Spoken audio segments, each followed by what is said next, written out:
The lost footage, known simply as Madadayo or Not Yet, occupies a strange and unsettling place in the history of Japanese comedy. Staged only twice, in September of 2001 at the Yoshimoto Rise 1 Theater in Osaka, it was created by the ensemble The Plan 9, composed of Tsukasa Suzuki, Ayama Kyuma, and Goe Asagoe, working alongside the comedy duo known as Regular, which included Akihiro Nishikawa and Kota Matsumoto. Though owarai, or Japanese comedic theater, is usually associated with slapstick routines, absurd gags, or witty banter, this particular skit veered so sharply into horror it left those who saw it shocked. Because it was filmed but never archived in any way, the production has achieved the status of lost media, with only fragments of memory, forum discussions, and old website summaries to suggest what took place on that stage. And what took place was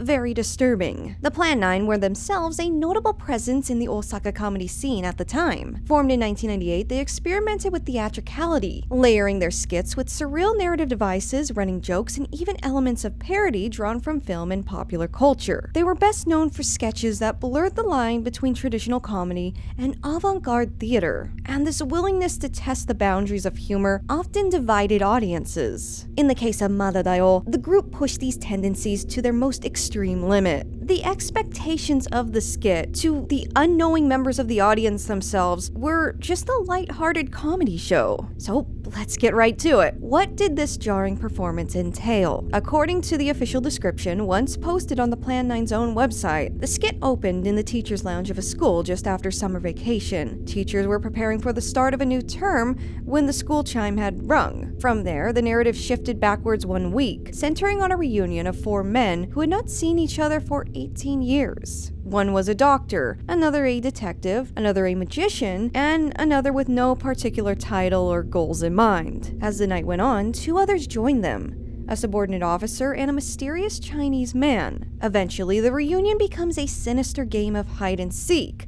And for reference, the name of the play itself, Madadayo, is a common phrase used in games of hide and seek among children in Japan. The description of Madadayo online, however, barely hinted at how gruesome and psychologically unsettling the performance and the visuals actually were. The most detailed recollections surfaced years later in threads on 2chan. Audiences recalled Suzuki portraying a mentally unstable Chinese magician who committed acts of horrifying violence. During the show, he reportedly removed the head of his identical twin and placed it on his own body with a grotesque laugh. He believed the doctor character could bring the brother back to life when he was done. Because of his own short stature, this character also later attempted to remove the legs of the taller other magician character in order to attach them to himself. These violent impulses gave the performance a surreal and nightmarish quality, and it was reported that each character also became mad themselves, trapped within each other's presence with no escape. The setting of all this violence was the elementary school the characters had once attended. In the end, almost every character had passed, each one found throughout the school grounds, and the school was the very same one that was featured in the opening of the skit itself. Without recordings or scripts, piecing together the skit entirely on fan memory, anecdote, and the Plan 9's old webpage, and stray comments posted years later online. Primarily one 2005 2chan thread with users recounting how horrifying it was to watch. What makes Madadayo so unusual is not only its lost status, but the way it subverted audience expectations. It appears the laughter was derived solely from nervous discomfort and not from actual jokes or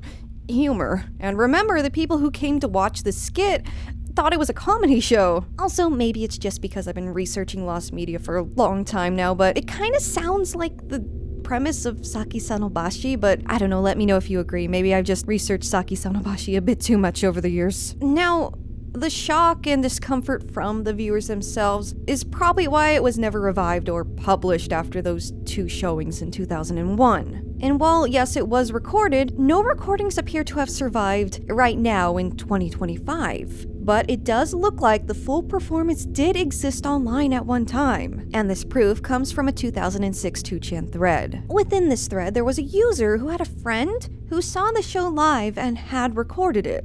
I had a friend copy Madadayo for me today, and I'm afraid I'm too scared to sleep now. And while image boards and social media communities are the stage for a lot of false claims and people claiming they have something and then they just never come back and post it, this user actually did come back and post the footage of the full stage play. It was uploaded to a site known as AXFC Networks, but this video unfortunately no longer exists on the site. Now, a year later, in 2007, a blogger had announced that they were able to obtain footage of Madadayo, though only provided 2 screenshots. What's really fascinating about this particular copy is it appears to have on-screen title cards, which suggests that the skit was potentially sold or distributed to DVD or some other media format at some point somewhere. Or maybe it's a bootleg copy with titles on it. All that aside, these 2 screens, as well as a key art used to promote the skit back in 2001, are the only visuals that are available online today. Madadayo is classified in Japan as a phantom piece of Japanese stage history. And for those who don't know, phantom is a common term on the Japanese internet for something that's lost. Today, Madadayo survives only as unsettling fragments in the memories of those who saw it live, and maybe those who saw it on 2chan back in 2006. But all that could change if the footage of the show is still out there, potentially waiting to be re-uploaded or rediscovered on some random website somewhere.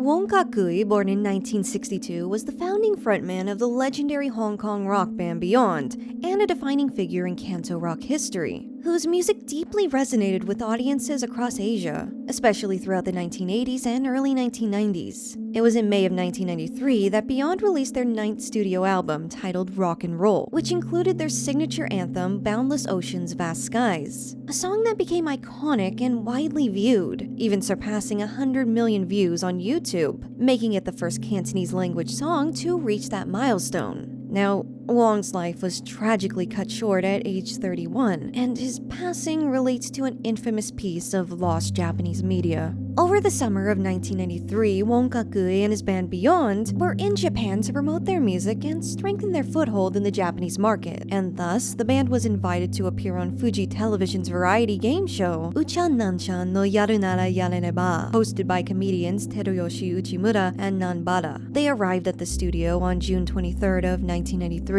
ready to participate in a segment that mixed slapstick comedy with physical obstacle course-like challenges, the kind of entertainment this show was known for at the time. Spirits were high, and the band was optimistic about their growing popularity within Japan. A sudden and unexpected accident would occur on June 24th, 1993, at around 1 in the morning. This segment of the TV program required the performers to stand on a narrow platform. This platform was about 2.7 to 3 meters above the ground. That's about 8 to 10 feet off the ground. It was designed as a kind of floating bridge challenge, where contestants had to move around and pop hanging balloons. The platform was crowded with 12 participants, including all the Beyond members and the hosts. Because the game involved water, the surface soon became slippery as each balloon popped, which made balancing on this platform quite difficult. About 15 minutes into filming, Wong and Teruyoshi Uchimura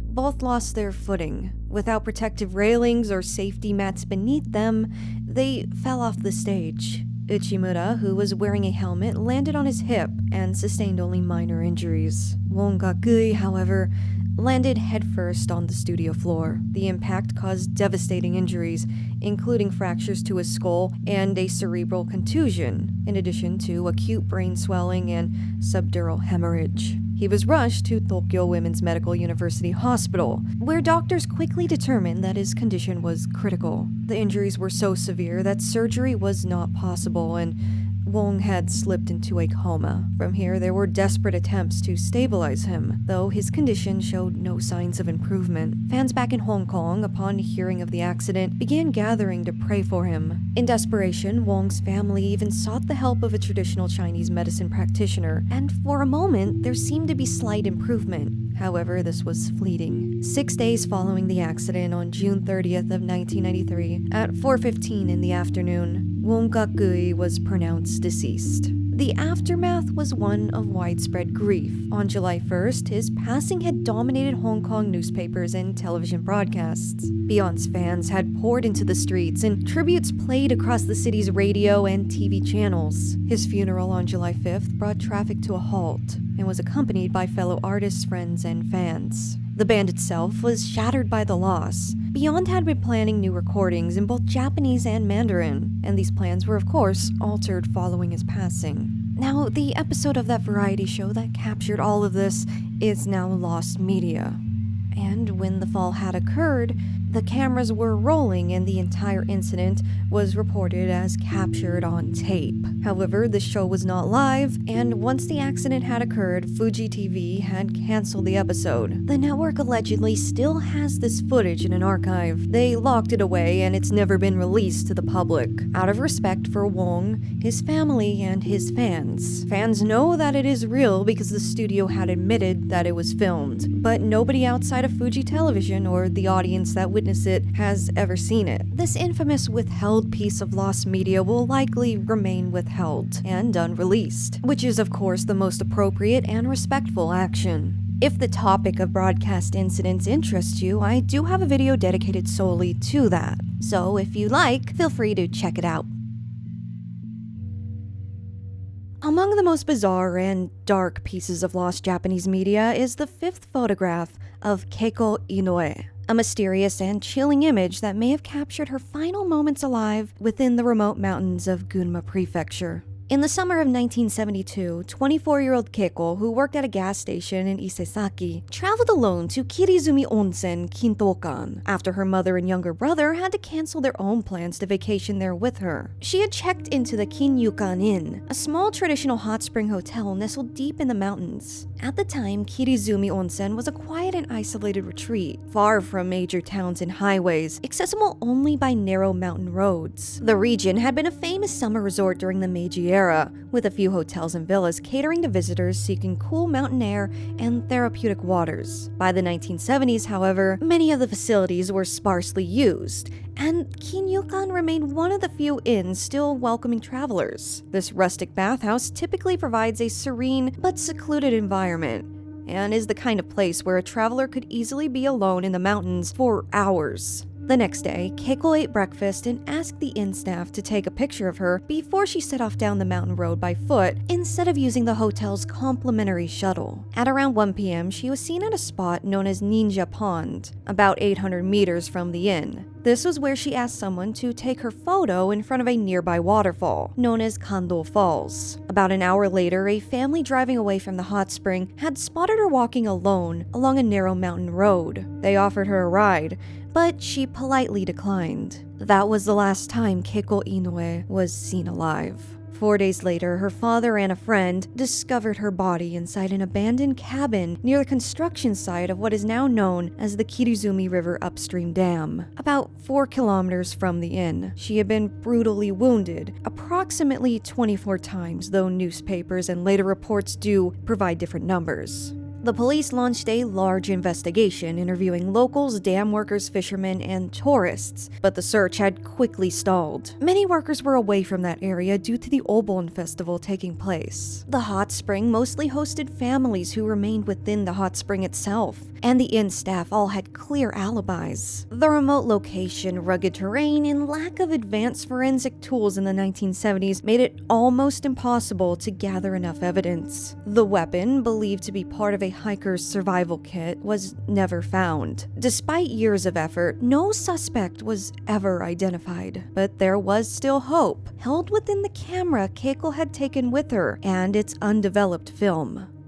Many recalled that Keiko had loved taking pictures, and when her camera was recovered, the film revealed 5 photos taken in her final hours. These photos helped piece together her movements. The first 2 were snapped near the inn, likely by staff. The third and fourth were taken at waterfalls near the pond. But this is where the mystery deepens. Soon after the case made news, a man contacted local media, claiming he had met Keiko near the pond and taken the waterfall pictures of her. He said that she had asked him to press the shutter button after he had intentionally pretended not to know how to use the camera. Police treated him as an important witness. He gave a name, address, and workplace. place and promised to speak with investigators, but then he just disappeared. When police checked, they discovered that the man didn't exist. His identity was completely fabricated. To this day, nobody knows who this man was, whether he had any real connection to the case, or if he was the person responsible for her murder, simply toying with investigators. Now, here comes the fifth and final photograph, the lost media tied to all of this. The photo was never officially released, but those who saw it described it as Keiko standing stiffly in vegetation near the waterfall, less than an hour's walk from the site of her murder. Her expression was not happy, it was serious, almost somber or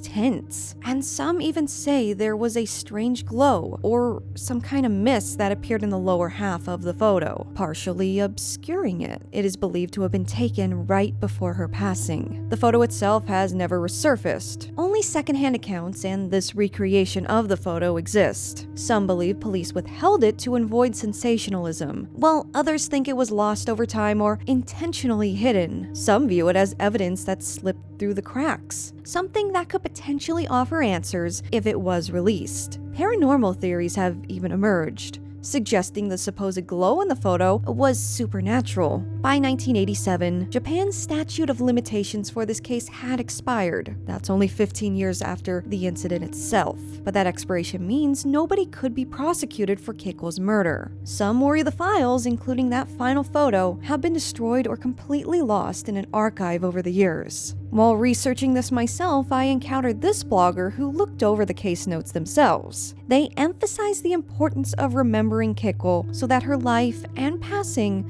are never forgotten.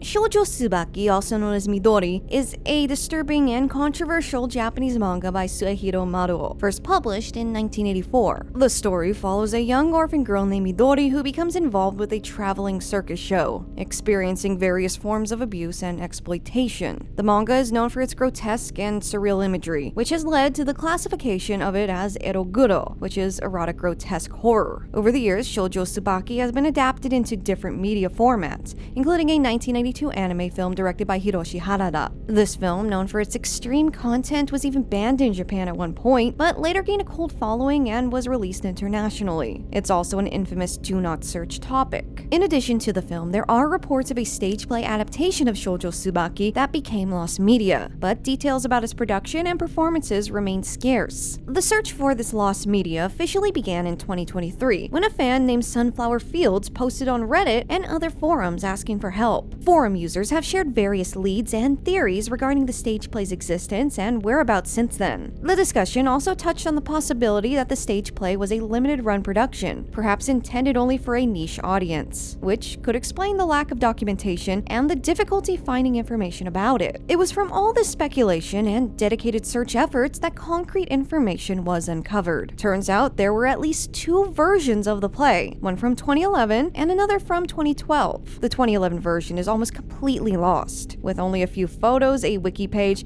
and a rare poster remaining. No CDs or DVDs from that year are readily available. An important source of information, or rather one of the very few sources of information, is a lost media wiki forum titled Shoujo Tsubaki Stage Play, and it delves into the search for information about this elusive adaptation. An LMW forum user known as Jude the Dude mentions that a 2012 stage play was reportedly performed at a theater in Tokyo, and stills from the show were discovered online. There are also reports that a recording of the stage play was rumored to have been sold at a specialty store in Japan. The biggest piece of info here, however, is that this poster found and purchased a DVD copy of one of the stage performances, and the seller of this item had even more lost media, including a potential alternate cut of the anime film with added CGI scenes, and a recording of a public showing of the anime film, which is kind of a big deal, as Hiroshi Harada rarely agrees to show the film in public, and when he does, it has to be a big deal, accompanied by grandiose immersive visuals, performances, and even performers and effects. Footage of these showings is extremely rare. It does exist online in the form of home video recordings, but there's not very much of it, and this is yet another lost media topic. All that aside, here's a quote from this thread regarding the seller. Here is another update on the search. My copy of the DVD is processed and is now being sent to a warehouse to be shipped. Secondly, and very interestingly, I was contacted by a collector on Twitter who sent me picture proof of not only owning both DVD and CD soundtrack, but an even more obscure and completely lost VHS tape of the circus that was performed during a 2000 screening of the anime itself. They described a giant dragon head being erected, as is shown on the VHS cover, but I have not found any other photos or videos from this recording online. I found a VHS recording from the 90s from the performance that was put on back then with the screening. I asked if this was what was on the VHS and he said no, this is an entirely different event. They also told me that on the VHS is an undocumented alternate version of Shojo Tsubaki, shorter in length but apparently contains alternate CGI animated scenes, added soundtrack, and voice actors. If this is true, then this has been completely lost and unheard of until now. They said that they will be at some point digitizing and uploading the VHS, but did not give me an exact time and stayed a bit mysterious about the topic, so for now, it remains lost unless I can find my own copy of the VHS. Here's the photo of the VHS, if this will help anyone in the search. So, very interesting, but going back to the stage play, the 2012 version has survived much better. Fans have found a full 17-track album, as well as a DVD, trailers, individual clips, and performance photos. These are available through sites like YouTube, SoundCloud, Amazon Japan, and HMV Japan. And it was in 2024 that Reddit user Minefield Goricide helped locate a full recording of the 2012 stage play, completing much of the collection. Currently, most of the 2012 media has been collected, though a few items do remain missing. And on August 7th of 2025, Judadude was able to upload the copy they had purchased onto the Internet Archive. Though, from what I've gathered from documents compiled by the search teams looking for these stage plays, the 2011 version does remain largely lost. Damned File, or Damudo File, is a Japanese horror anthology series made by Nagoya TV that aired in 2003. It features short horror stories connected to haunted spots and urban legends in the Tokai region. Over 3 seasons, it included 30 episodes plus 1 special. It used to air on Friday nights from around 11:25 to 11:55 p.m. One of the episodes, titled Memories of the Earth, never made it to TV, and nobody knows why. It is listed online as an unaired episode, and neither the video footage, photos, nor official release data have ever been found or released. Even though all the other episodes released on DVD in 2004 and were available on paid streaming services, Memories of the Earth was never included. According to a blog by the episode's director, Shinji Aoyama, the episode was completed around April of 2004, as part of a Damned Files special. A preview showing did take place on May 14th of 2004, at the Imagica facility in Gotanda, Tokyo. Some people who had heard about the episode were worried it might not go on to air because it had a lot of fake blood. Many thought it was perhaps too much for TV standards. The episode is described as being more grotesque and gruesome than what was expected of Damned File, despite already being a horror series with unsettling themes. Aside from this, it is also known that Odaiba, a man-made island off the coast of Tokyo, was one of the filming locations. Some of this info was discovered through an agency profile for an actor who had been casted in this elusive episode. This actor is named Tatsuya Surimi, and while they're not publicly known for any other roles, this information confirms at least one cast member for Memories of the Earth. After that preview at Imagica, there's no record of the episode ever being screened again or being mentioned by the official producers or network. It is completely missing from all official sources, making it among the infamous phantom TV episodes of the Japanese internet. And despite the claims of violence and grotesque imagery, we really don't know for sure why it was shelved, as no official reason was given. A description of the possible storyline comes from film critic Yasuto Higuchi, who blogged about his impressions after the preview showing. He described a story set in a basement that had been destroyed by a major earthquake. A group of people, employees from a pharmaceutical company, are trapped down there, and there's no way out. Their office was used by the company's environmental research department, and toxic waste leaked into the basement through the sewage system. He describes one of the women drinking waste to survive. Aside from that, later in the episode, there is very loud background music composed by Hiroyuki Nagashima, thought to be used to heighten the tension of horror. Also, maybe I'm a little brain rotted from my time researching Saki Sanabashi, but this kind of sounds like that too. A lot of people trapped in a location with no way out, and the ending is probably pretty gruesome. So anyways, in short, Memories of the Earth is an episode of Damned File that was produced and even previewed once to a small audience. But after that, it disappeared. No recordings or stills of the episode exist online. Because no one outside that one preview showing has seen it, fans and researchers have no way to watch or verify its content. And many still to this day wonder what happened to it. Gerogerigegege is a Japanese noise and avant-garde band that began in 1985, led by its frontman, Juntaro Yamanouchi. The band is widely known for its provocative and often confrontational performances, which combine harsh noise music with extreme and sometimes obscene visual elements.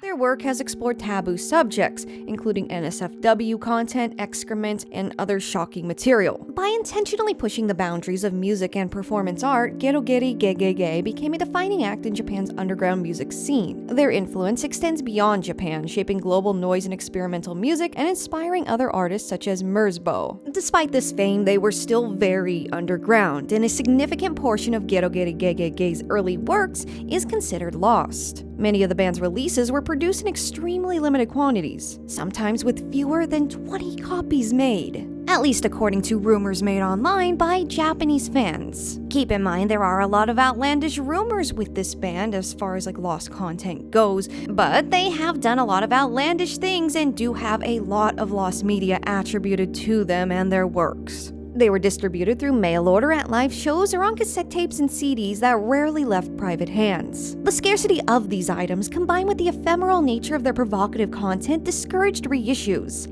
and thus made many of their early recordings functionally inaccessible. The band's philosophy emphasized transience, anti-commercialism, and shock value, which sometimes led to recordings being intentionally destroyed or never officially released. As a result, fans and collectors have spent decades trying to track down these elusive works, but public access remains extremely limited. Additionally, rumors exist of collaborations with other noise artists on private cassettes, though none have been traced or verified. And again, it was this band's intention to challenge traditional ideas of music distribution and art preservation. They made music with the intention of not wanting it to be preserved. They wanted it to become lost media before lost media was even a term people thrown around and used, or there was even a community to begin with. Eyewitness accounts and collectors' testimonies form the primary evidence for these lost works. Forum posts and user discussions describe the difficulty of locating early tapes. Yeah, many of these tapes were intentionally discarded over time by the band themselves, but a lot of them were probably also unintentionally discarded over time due to neglect, or just forgetting you have them and they just, get lost at some point. Needless to say, there's a lot of lost media with this band, and a lot of it might be gone forever. And of course, the lost works hold cultural significance beyond their shock value. They document the emergence of Japanese harsh noise as an art form and music genre, and provide insight into DIY underground music distribution in the 1980s. Despite these barriers, there are several people online who are attempting to reconstruct their discography. And you know what? Gerogerigeggege's lost works are definitely not the only lost works from the underground music scene in Japan. There's probably so much out there that isn't documented at all. Not probably. Definitely. Especially considering all the music mysteries I've encountered online, from the Akiba tape to Nipponia Nippon. There are even artists I recall seeing performing on the street in Tokyo as I physically walked past them when I was in Japan, whose music may be lost or undocumented now. But I digress. While some rare music may exist in private collections, verified public copies could never emerge.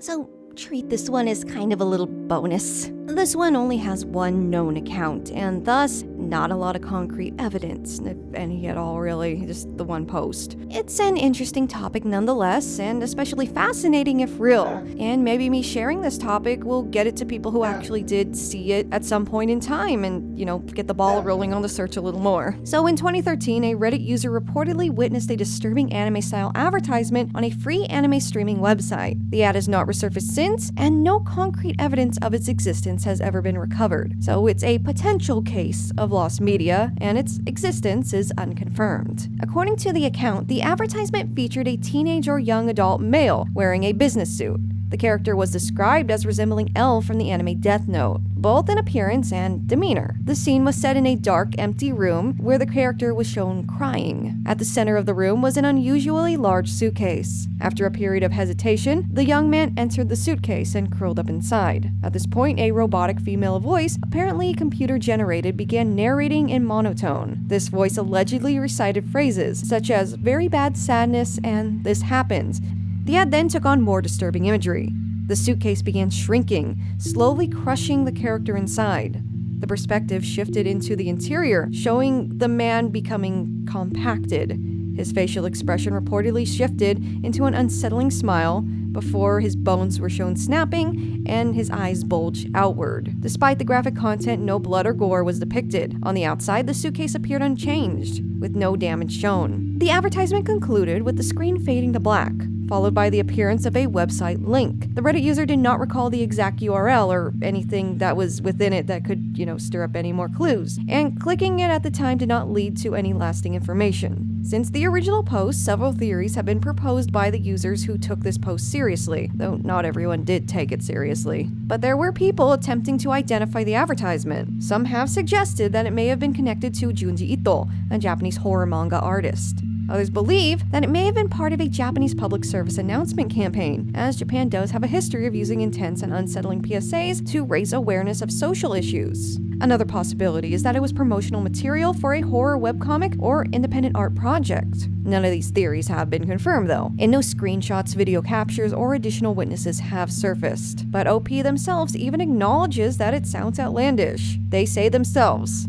"But I didn't find this on the deep web. I didn't have perfect memory, and I wasn't left with PTSD." This is a nod to the infamous Saki-Sanobashi OP, as that original post on 4chan had the person claiming to see the anime on the deep web. This poster also apparently had a photographic memory and remembered every single detail of it, and was left traumatized after witnessing Saki-Sanobashi. Without concrete proof, some have questioned whether it might be a misremembered piece of media, a vivid dream, or them just trolling. However, the level of detail provided and the consistency of the description suggests that it may have indeed existed. Outside of OP and occasional other Redditors speculating or recalling similar memories, no one else has said, "Oh hey, I've seen this too," or added any additional information on it. So take it with a grain of salt. But if it exists, it's one heck of a commercial. If anyone out there recalls seeing an anime commercial like this, let me know in the comments. So this video, more so the editing portion of this video, was put together in the past 2 days, or at least since Wednesday night. And why is that? I mean, you may be wondering, because I've been plugging this video for quite a long time on my social media accounts and, saying, hey, it's coming, it's on the schedule, and I'm working on it. Well, that's because something really unprofessional and not cool happened with somebody I was working with in the editing phase of this video. Long story short, I had planned to have this video edited at the beginning of this month. The person who was in charge of that only got 6 minutes of the video done in that time when I asked them if they were finished with it. The deadline that I had said was in place was the 25th, or the 20th through the 25th, the 20th being the earliest, the 25th being the latest. They only had 6 minutes of the video done in that time. And for a bit, they actually claimed it was 50% and lied. So it put me in a really bad position. I was giving this video, I'm working on a Y2K tech and trends video for like Japan during Y2K, and I was going to work on that. Well, the Lost Media video was being edited, and I gave them all the assets and all the stuff I researched and translated all the websites from Japanese and English so they would know what they were doing. But yeah, that just never happened, and I ended up having to put this video together in the past 2 days. So what I'm trying to say here is that if the edits look a little quick and simple and not up to par for like my recent content, that's why, and I apologize for that, but I still wanted to make sure the video was out as soon as possible, so here it is. And look forward to the Y2K video next. Now I can finally get back to working on that again and working on my VTuber debut, which you saw the teaser for that early on in this video. I do want to thank Blame It on George for helping me edit this video. If not for his help, I would not have got it done in time. And he came together after finishing a big documentary himself and helping me with this video and doing more editing like right after that. So huge thank you to him. This video was very rushed, but by God, it's done. It was done in 2 days. All this footage edited in 2 days. Anyways, a huge thank you to Joseph Guerrero, House Harkonnen, Captain Awesome, Mono, Benny Ferrado, Peyton Wells, Alex, Heaven and Earthchild Bao, Buddy Kisher, Squidgius, Eccentric Artist, Joshua Fain, Marcella Vial, Nobody Was Found, Nick Stuckenborg, Rambo Rel, Andrew Poshka, Justin, Night Tripper, William Baker, Javier Araujo, Jamil Oliver, Zan, Disco Yeti, I'm Just a Cop, Pocky, Monty Pla, Misato Sumemasa, Mugen, Garo R, Rachel J, Vanessa, Raglan Strom, Rain Summer, Solid Ellipsis, Hannah Timberjack, Erlyn Kniflot, Connor McLaughlin, Jordan May, Shelfie, Stephen Bride, Creepy Leanie, Gina Britton, Lucille Brown, Pigpen, Layla Bloom, Lizard Queen 27, Nunu Fruit Shoot, Hexmania Kana, Chitoge, Jeremiah BLR 322-322-232, Dora Morasso, Ellie L, Flo Ami, Meek, Sidnep, Hosea DeRoca, Akeli, Red Hoodie 50, Kata Caesar, Iggs, C Chameleon, Digital Dub, Shivam Vashi, Pan Fried Life Jacket Awareness, Stadio VDM, Anegra J Reese, Argua Bill, Christopher Valencia, PP Pascatag, Andrew LaPena, Mads House, Airfire, Grand Tactician, Soko, and Bishonen Knife. Once again, thank you so much. Your support means so much to me, especially since I've been struggling to get this gosh dang video out all month. But here it is. Also, actually, part 3 or volume 3 of Lost Japanese Media, Disturbing Lost Japanese Media, is actually coming next weekend. You may have noticed that this video is 30 minutes long. That's because I still gotta edit some stuff actually, so expect another video next weekend. So look forward to that. Anyways, bye for now. I'm gonna go play Coral Island and go to sleep. Or maybe just go to sleep. But bye for now.